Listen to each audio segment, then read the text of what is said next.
Jadi makanya saya bilang, gimana sarjana itu kan tidak sah loh mas. Karena sarjana harus diakui sebagai sarjana oleh yang lebih sarjana. Lah sarjana pertama yang ngelantik siapa?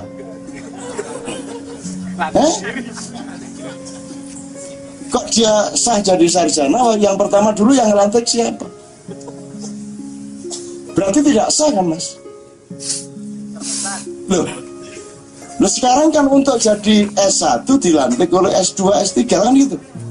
Lah waktu pertama kan belum ada S2, kok bisa jadi S1 kamu? Jadi seluruh anak turunnya juga tidak legal secara ilmiah. Iya, bener nggak? Meskipun itu bisa saya eliminir, nggak apa-apa, dulu sarjana pertama yang ngelantik saya. Semuanya aja gampang ya. Itu loh maksud saya Mas Andri ya. Jadi ini contoh dari apa namanya, standarisasi tadi itu bahaya kalau Anda terapkan kepada semua, termasuk ketika orang mempelajari agama, mempelajari tasawuf, mempelajari kebatinan, mempelajari ilmu-ilmu yang tinggi, terus dia menjadi kerdil oleh ilmunya itu, karena dia kemudian bertahan pada pengetahuan yang itu, kemudian dia menolak pengetahuan yang tidak seperti itu. Padahal ilmu batin tidak begitu, ilmu rohaniah itu tidak begitu. Ilmu rohaniah tidak ada standarisasinya. Kalau Anda mengatakan ini adalah beben, itu berlaku hanya pada ilmu sosial dan ilmu budaya yang jasad sifatnya. Tapi begitu beben masuk ke dalam dirinya, beben tahu dia minimum dia 5 orang. Beben yang pentas beda dengan beben yang sama Mbak Ina di dalam kamar. Beda dengan beben yang sholat kepada Tuhan. Beda dengan beben yang pergi ke planet-planet lain. Beda dengan beben yang nangis di tengah orang banyak. Beben ada banyak. Jadi tidak ada standar beben. Standar itu perjanjian sementara pada konteks tertentu. Sama dengan juara tidak ada mas. Juara kok, ya apa caranya juara? Wis apa wis? Katakanlah Barcelona lawan Real Madrid menang umpamanya ya. Terus dia juara La Liga ya. Itu berlaku sampai kapan? Sampai tanding lagi kan gitu. Loh kalau langsung disuruh tanding lagi gimana? Jadi setelah dapat piala terus balik ke lapangan lagi, tanding lagi, pasti juara atau tidak? Nah jadi sebenarnya dia juara atau bukan? Belum tentu. Jadi ilmu rohani beda sama ilmu jasad. Ilmu katon beda karo ilmu kasunyatan. Yang Anda pelajari, yang Anda pakai sebagai cara berpikir ini ilmu katon. Ilmu yang berdasarkan yang kelihatan, jadi yang tadi itu loh, apa yang terkesan itu, yang tampak. Nah yang harus Anda kembangkan adalah pengetahuan terhadap yang tidak tampak. Jangan percaya kepada mulut, karena mulut itu hanya alat dari hati dan pikirannya. Maka yang harus kamu ketahui adalah hati dan pikirannya, bukan mulutnya, apalagi bunyinya. Maka berita-berita yang Anda terima setiap hari itu adalah, istilah saya, bau kentut. Anda yang harus cari, jangan Anda, oke, rasa-rasain bau kentut itu, tapi yang harus Anda cari adalah siapa yang kentut sebenarnya. Kenapa kok dia kentut? Kenapa enggak kemarin, kok sekarang dia kentut? Apa yang dia makan sehingga dia baunya gitu kentutnya? Kepada siapa sesungguhnya dia kentut? Kan harus Anda cari. Itu namanya kasunyatan. Kalau kentutnya dan baunya tadi itu katon, namanya ilmu katon. Nah yang harus kita cari kan kasunyatan, itu ilmu sejatinya itu. Orang yang menguasai informasi bukan orang yang membaca informasi, tapi orang yang menjadi sumber informasi. Jadi Anda tiap hari jangan menjadi konsumen. Kalau bisa Anda mengkonsumsi sesuatu, Anda jadikan subjek di dalam diri Anda sehingga Anda menjadi sumber informasi. Selama ini orang merasa asal baca koran, nonton TV, browsing, googling, Anda berarti menguasai informasi. Cari sopo, Anda dikuasai informasi. Betul enggak? Yang menguasai Anda adalah sumber informasi. Terbalik cara berpikirnya semua manusia di era informasi. Makanya saya nyuwun sewu, tidak berarti saya tidak menghargai koran, tapi tidak ada koran di rumah saya sudah 15 tahun. Sejak Soeharto turun hari kedua. Tidak ada televisi kecuali Gigs, Fox, ada MMA, ada kickboxing, itu baru saya tonton. Itu saya dari kickboxing Badar Hari Gokan Saki sampai kalau MMA, UFC juaranya Bellator siapa, kalau Strikeforce siapa, apa. Yang juara 7 tahun Anderson Silva dikalahkan oleh Whitman. Juara kelas beratnya Cain Velasquez.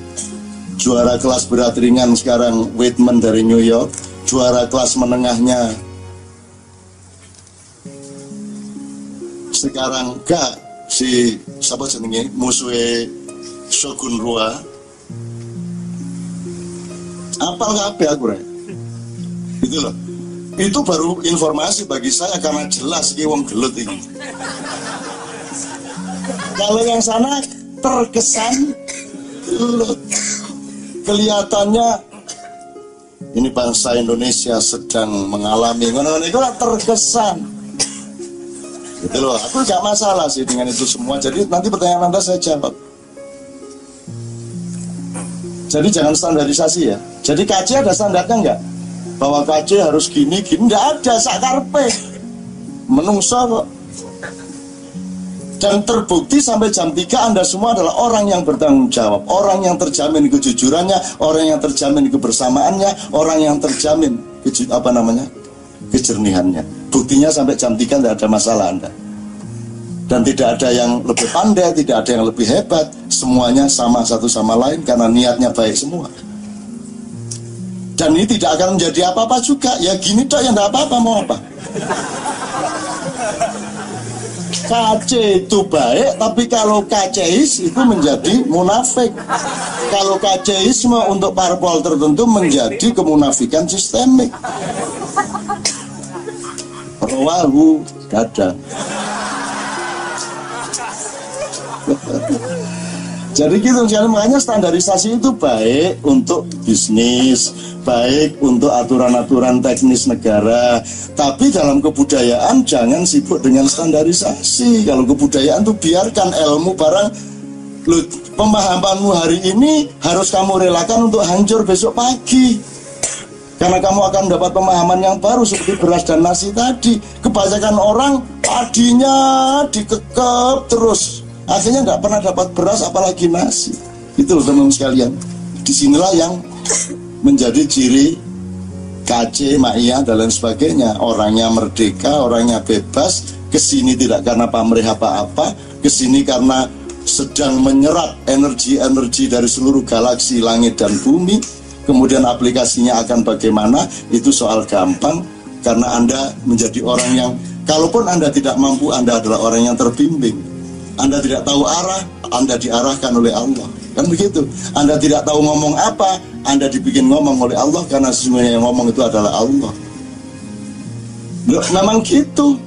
Emang ada yang punya ilmu. Emang saya punya ilmu. Saya itu baru tahu apa yang saya omongkan setelah saya omongkan kok. Bingung dewe lu ngomong ngono tak aku mang. Itu sapa sing ngomong ku mang? Sapa nyilih cangkemku ngono aku. Karena saya tidak pernah mengetahui apa yang akan saya omongkan. Saya tahunya setelah saya omongkan. Itu namanya jazz. Kalau jazz sudah sejak awal 100% diketahui, duduk jazz jenenge iku pop singer. Kan begitu ya Bung ya? Nah, oke. Terus jadi nanti kita pelajari karena Andre akan menjadi salah satu dari tim intinya yang harus di Kadipiro, yang harus berpakaian peranaan, jadi harus berpakaian Jawa resmi. Terus nanti ada 1 jam upacara dia harus nginang. Nginang itu selama 1 jam nginang, dan saya sudah pasang videonya yang banyak ya. Pas Andre nginang video. Kalau ada orang tanya, loh kok Canun pakai upacara-upacara seperti itu, kok pakai pakaian peranaan Jawa? Itu sama aja kalau ke kantor jangan sarungan, itu kan sama aja toh. Kenapa sih kok ruwet? Cuman alasan jangan sarungan ke kantor itu alasannya tidak mendasar, tapi kalau harus berpakaian Jawa tadi alasannya sangat mendasar dan sangat multidimensional. Kan gitu. Lu kok pakai ruwatan? Lu ruwatan tuh artinya kiamat. Yaumul kiamah itu bukan hari kehancuran, hari kebangkitan. Hari penghancuranmu hari ini untuk melahirkanmu besok pagi. Itu namanya kiamah. Dari kata koma yakumu, kiam. Kiam itu ngadeg berdiri, kalau kiamah itu artinya kebangkitan. Nah di Indonesia begitu disebut kiamat, bayangannya kehancuran kan begitu.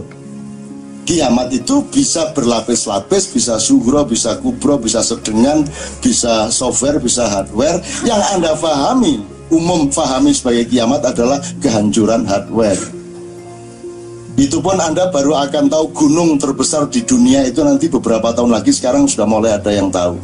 Beberapa tahun lagi gunung yang terbesar itu akan cungkup atasnya, kapal di atasnya itu akan mencair, dan kemudian gunung itu akan meleleh, akan terjadi pengaruh-pengaruh ke sekitarnya.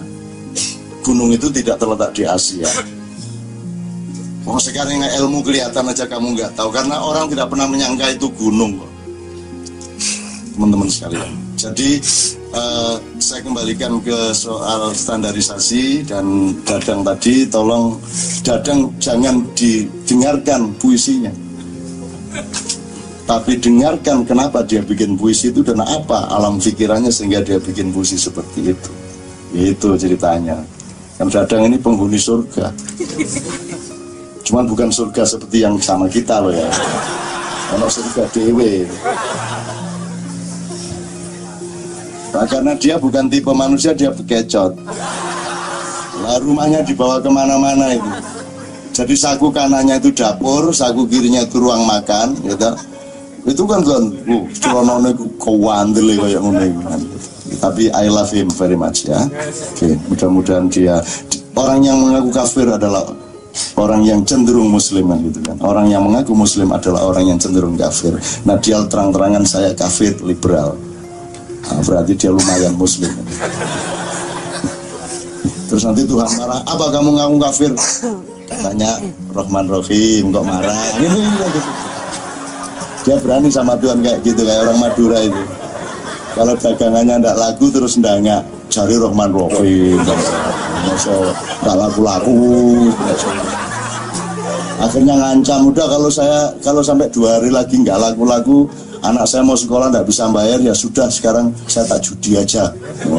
Terus Tuhan khawatir, yo judi, payu gitu. Itu pas Tuhan baik hati. Itu kalau Tuhan pas ya judi sakarepmu kono gitu kan. Itu manusia sama Allah itu kan pergaulannya macam-macam ya Mas. Anda juga pilihlah yang terbaik, yang terenak menurut Anda, dan jangan terikat oleh standarisasi. Mau kebanyakan orang berdoa bahasa Arab gak ono sing ngerti artine. Dan sing ndonga dhewe gak ero artine. Lah angel Gusti Allah iki apa ngomong apa kan niku? Kamu ngomong apa? Oh donga apalan dua. Minta satu aja belum tentu halal. Artinya kan ada pantas-pantasnya tuh Mas. Kalau anak itu taat sama orang tua, minta sepeda mudah dikasih. Kalau anaknya belehar kayak ngono, belum nanti kayak ngono, minta belum tuh dikasih. Lah kita ini minta banyak sekali sama Tuhan, tidak diukur kita ini bagaimana.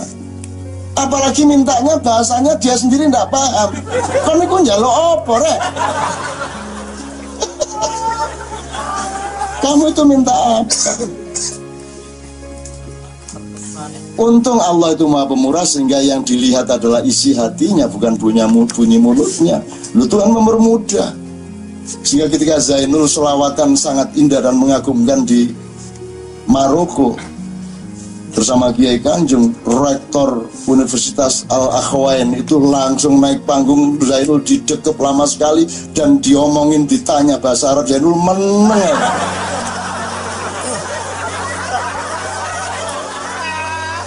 Sekian pertanyaan tidak ada yang dijawab. Akhirnya terpaksa Cak Fuad dipanggil, Syekh ya Syekh, saya atakallam ila man hada Zainul, saya as'al gitu ya. Zainul gak paham ya nanti meneng ya. Loh ini nggak bisa bahasa Arab, nggak bisa kata Cak Fuad. Loh kok selawatannya bagus, loh orang Indonesia.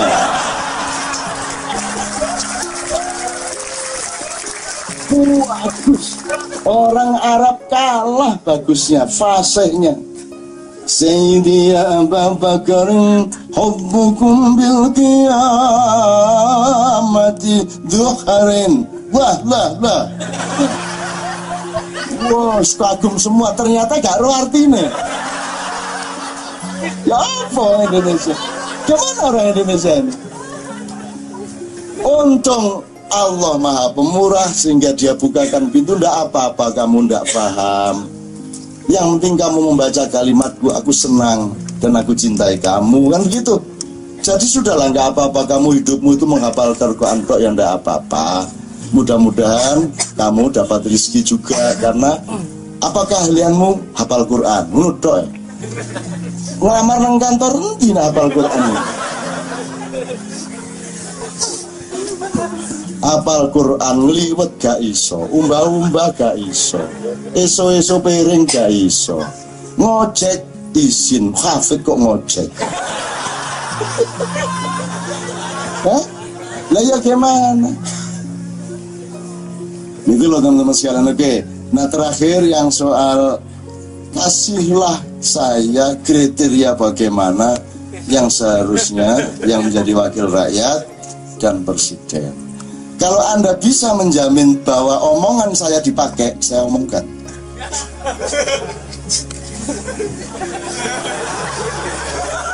Nggak jamin. Siapa yang akan pakai kriteria itu? Siapa yang pakai? Apakah orang yang memilih itu pakai kriteria itu untuk memilih? Apakah orang yang minta dipilih itu sendiri punya idealisme seperti itu? Jadi kalau Anda bisa jamin bahwa itu dipakai oleh calonnya maupun oleh yang akan memilih, saya akan omongkan. Kalau tidak ada, boben takon ngono barang lu lapo.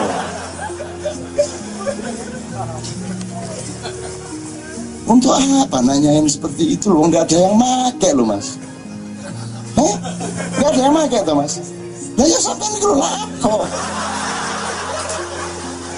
Nggak ada yang make kok ditanyain. Istilah nggak dipakai tuh mas. Nggak ada orang yang nanya gitu, nggak ada. Orang yang mempertimbangkan itu ya nggak ada. Caleg-calegnya juga nggak mikir itu, capresnya yang nggak mikir itu. Lah untuk apa Anda tanya? Gak usah pilih. Anda pengawas. Ya kalau gitu gampang aja, nggak usah tak jelasin, nggak lolos semua. Yo gampang mas, kriteria itu tinggal Anda ambil dari common sense bisa, dari nilai tradisi bisa, dari ajaran agama bisa, dari buku-buku modern bisa, sangat banyak, sangat mudah. Banyak, tinggal diurut. Banyak, kriterianya banyak sekali gitu loh. Cuman ya apa parpol yang memproduksi calon itu berpikir tentang itu? Enggak tuh mas. Nah terus Anda tuh ngawasi apa? Kalau orang jelas jualan soto tidak mikir soto, Anda menjadi soto watch. Wong itu bukan soto, itu cuman terkesan soto. Itu contoh ya. Tapi saya hargai Anda memegang itu sebagai zikir Anda. Jadi Anda tetap menanamkan itu sebagai ingatan dan kesadaran, itu Anda dapat pahala. Cuma Anda usah memimpikan bahwa itu akan Anda terapkan di dalam peristiwa pemilu. Karena urusan pemilu tidak ada hubungannya dengan kualitas hidup, tidak ada hubungannya dengan kriteria nilai kepemimpinan dan kemanusiaan. Itu semua urusan bisnis. Itu semua urusan dagang. Niatnya bukan jadi presiden, niatnya bukan mewakili rakyat, niatnya simbolkan sendiri-sendiri. Kalau Anda jadi pengawas, ya terserah Anda. Yang penting niat Anda, ataukah Anda benar-benar mau ngurusin hal, karena ngeluh dewe sampean. Ngeluh dewe. Ndoloki wedhus endi wedhus. Gak ono salah paham kan aku udah tikus kabeh.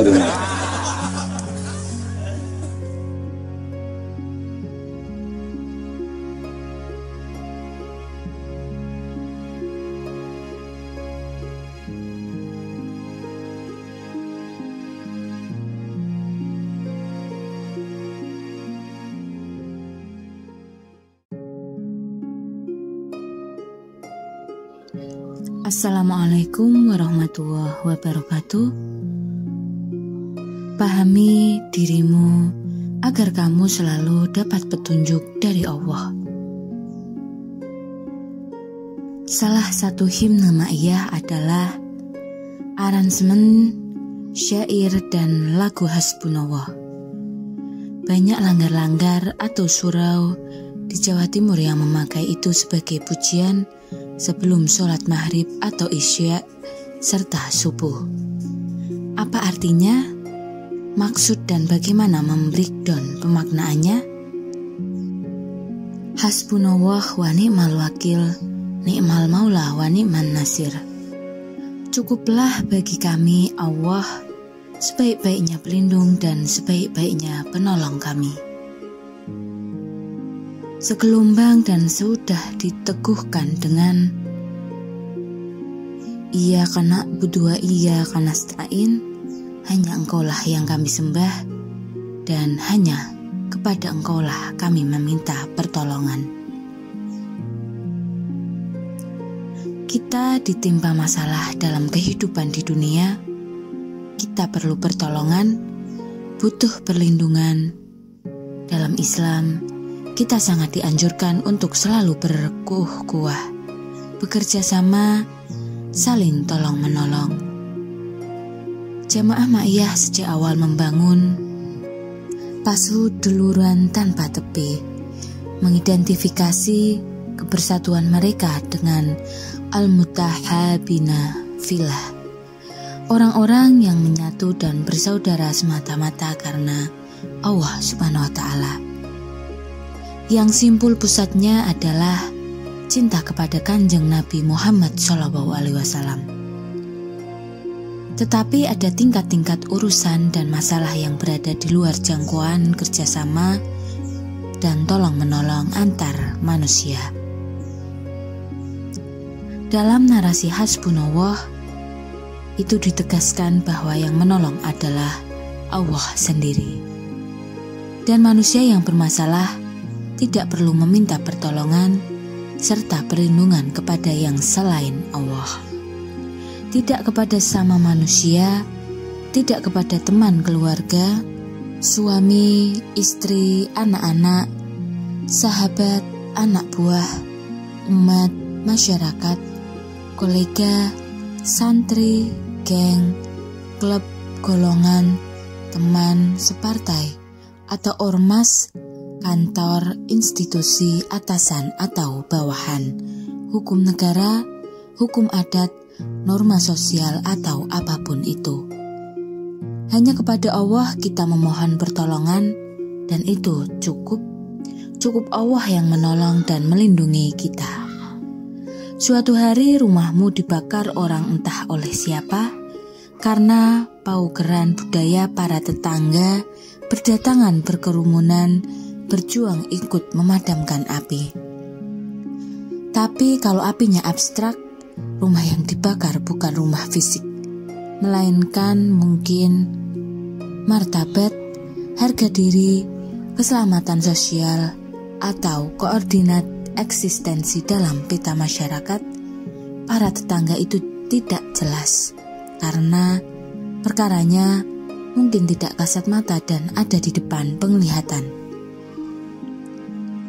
Saya pernah didemo oleh suatu kelompok di Makassar. Mbah Nun pernah didemo oleh suatu kelompok di Makassar. Buku-buku dan gambar wajah beliau dibakar. Para pendemo memaki-maki dan mengutuk Mbah Nun. Koran-koran memuat peristiwa demo dan pembakaran itu. Mbah Nun ditelepon seorang wartawan untuk diwawancarai. Mbah Nun menjawab, "Bagus itu, biar mampus itu si MH. Nanti kapan Mbah Nun akan datang ke Makassar? supaya mereka bisa membakar tubuh Mbah Nun. Mbah Nun tahu yang mewawancarai adalah salah seorang arsitek atau perekayasa demo itu. Mbah Nun langsung seperti melihat gambar pemetaan eksistensional di Makassar itu dan langsung tampak wajah-wajah utamanya di antara mereka. Mbah Nun mengerti asal-usulnya, memahami korsluiting komunikasi dan pemahamannya yang terkait dengan batalnya Kiai Kanjeng pentas di sana. Acara demo itu melahirkan wacana MH dicekal di Makassar, dan saya juga bikin pengumuman, Makassar saya cekal, saya tidak akan memenuhi undangan acara apapun di Makassar. Mbah Nun akan masuk Makassar kapan hati Mbah Nun ikhlas dan ada keperluan yang Allah mewajibkannya. Pada suatu hari Mbah Nun naik pesawat Merpati, Jogja, Surabaya, Makassar. Anak-anak Mbah Nun pasukan Mandar dari wilayah paha kaki kanannya, Sulawesi, menyongsong Mbah Nun di bandara. Ketika Mbah Nun turun dan berjalan keluar gedung bandara, anak-anak Mandar memandu Mbah Nun untuk melewati pintu belakang yang bukan jalanan umum. Mbah Nun tahu mereka berpikir gerilya dan intelijen. Mbah Nun menolak. Mbah Nun lewat jalan umum yang normal dan dilewati semua orang. Mbah Nun persilahkan kalau ada pasukan jin melaporkan kepada kelompok pendemo bahwa Mbah Nun datang ke Makassar. Tetapi Mbah Nun tidak akan bersembunyi. Mbah Nun minta kendaraan teman-teman Mandar untuk membawa Mbah Nun ke area demo. Halaman sebuah komplek gedung, kami masuk ke dalamnya. Mbah Nun turun dari kendaraan dan berjalan ke bagian depan gedung dekat pintu masuk. Mbah Nun duduk bersandar di dinding. Mbah Nun mengambil rokok, menyulutnya dan menikmatinya. Mbah Nun tidak menunggu siapapun akan keluar dari gedung itu. Mungkin 1-2 orang yang tempo hari ikut mendemo Mbah Nun. Niat Mbah Nun hanya duduk dan merokok. Sesudah 30 menit lebih tidak terjadi apa-apa. Mbah Nun dengan anak-anak Mbah Nun Mandan pergi ngeloyor mencari sarabah dan coto Makassar di dekat Pantai Losari. Iya kana budu wa iya kana stain, hasbiyallah la ilaha illa huwa alaihi tawakkaltu wa huwa rabbul arsyil azim.